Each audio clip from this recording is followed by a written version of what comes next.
رسول رسول رسول رسول نبي نبي نبي نبي. What's the punishment? Allah says, وَمَنْ عَادَ فَأُولَٰئِكَ أَصْحَابُ النَّارِ هُمْ فِيهَا خَالِدُونَ. Whosoever persists in riba, the punishment for them is the fire of hell, and they will remain therein forever. Forever. Is it only the one who is lending on interest? Or what about the fellow who borrow money on interest to build a house? What about he? The Prophet ﷺ spoke and he cursed. He cursed all four. He cursed them. And he said that they were all equally guilty. Who? The one who take riba. He lend him money on interest, or he put the money in a fixed deposit and he take the riba. Muhammed ﷺ cursed him. Cursed him. Cursed him. He have a chance at all when he stands before Allah. The one who gives riba. He took a loan on interest and he paid the interest. Muhammad ﷺ cursed him, cursed him, cursed him. Do you think people care? I could repeat it a dozen times. Do you think people care today? No. It doesn't matter. Does anyone teach the subject? Is anyone going around to the masajid, to the Muslim community and teaching the subject of riba? No. No, nobody wants to teach the subject. He cursed the one who takes riba. He cursed the one who gives riba. He cursed the one who records the transaction. And he cursed the two witnesses. And he said they're all equally guilty. The very last revelation to come down in the Quran, just before the death of the Prophet ﷺ, was on this subject, riba. Yes. And the Prophet warned us about riba. It doesn't matter, he says, whether the interest rate is high or whether it's low. 25% or 2%. He says the end will still be the same. People go end up in poverty and destitution. It's just a matter of time. When the rate high, they go reach poverty and destitution faster. If the rate is low, they go take more time. But eventually, they'll be in poverty and destitution. But when the people are deliberately targeted by riba, then what you're looking at is slavery. Have we reached that stage today? Are the masses around the world now living in poverty and destitution? We may not be able to see it that good in Trinidad, you know. Because in Trinidad, if you're earning $3,000 and less a month, you're under the poverty line. $3,000 a month? Eh? Man, it have people in the world today ain't getting even $30 a month. Huh? Salamatullah. MashaAllah. Welcome, Sheikh Ali Mustafa.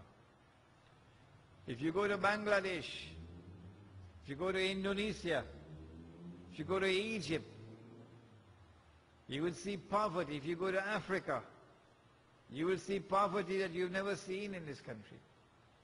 Those are the countries which have been massacred by riba and are now in a new state of slavery. The Prophet ﷺ warned. He said, the time will come When you will not be able to find a single person in all of mankind who will not be consuming riba. And whosoever claims he is not consuming riba, verily the dust of riba would be upon him.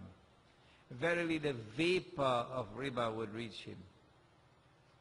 I want to say to you that we are living in that age today. But we're sleeping.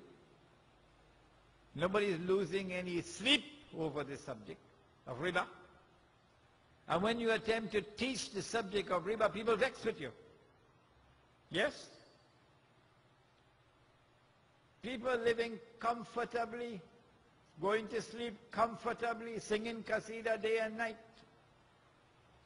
While riba has taken total control of the economy around the world today.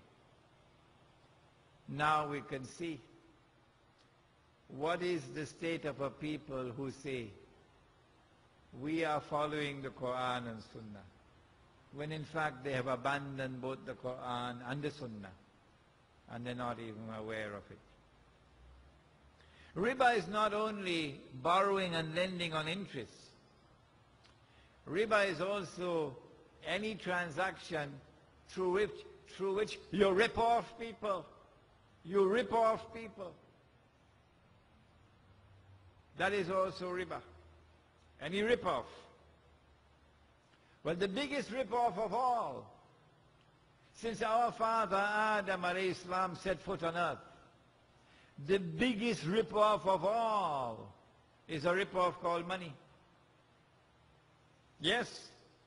But who bothers about the subject? Who teaches the subject? Nobody. Nobody cares about it. You have Darul Ulooms all over the world. You have Muftis all over the world. Nobody cares about it. Nobody teaches the subject. And yet the snake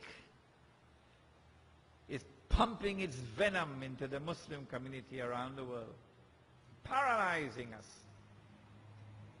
The Prophet ﷺ gave us money. We call it Sunnah money. We never even heard the term of Sunnah money. What is Sunnah money? It's also in the Quran. It's not just Sunnah, it's also in the Quran. It is gold and silver coins. Gold and silver coins. That money is money where the value is inside the money. And then the Jews and the Christians substituted that money with paper. On Sunday we're going to be dealing with this subject in detail. But guess what happened when you abandon Muhammad alayhi salatu wasalam? You abandon him and you follow the Jews and Christians down into the lizard's hole. And you start using the paper. And you, of course, you're singing qasida down in the lizard's hole as well.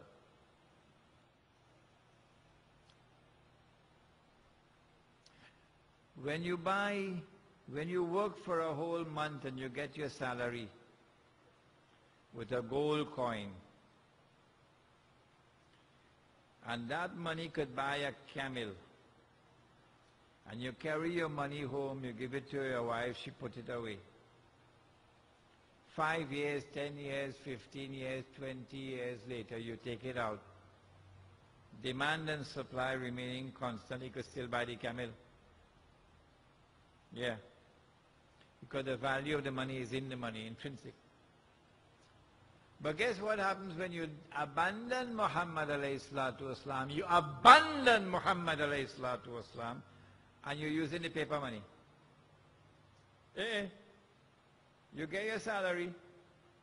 Instead of giving you a gold coin, they give you paper now. It could buy a camel, eh? So you carry the money home, you give it to your dulahin. Then she put it away. 5 years later, you take it out. Can't buy a camel anymore, could only buy a donkey now. You're laughing? It's not a laughing matter. No? You lose the whole month of your sweat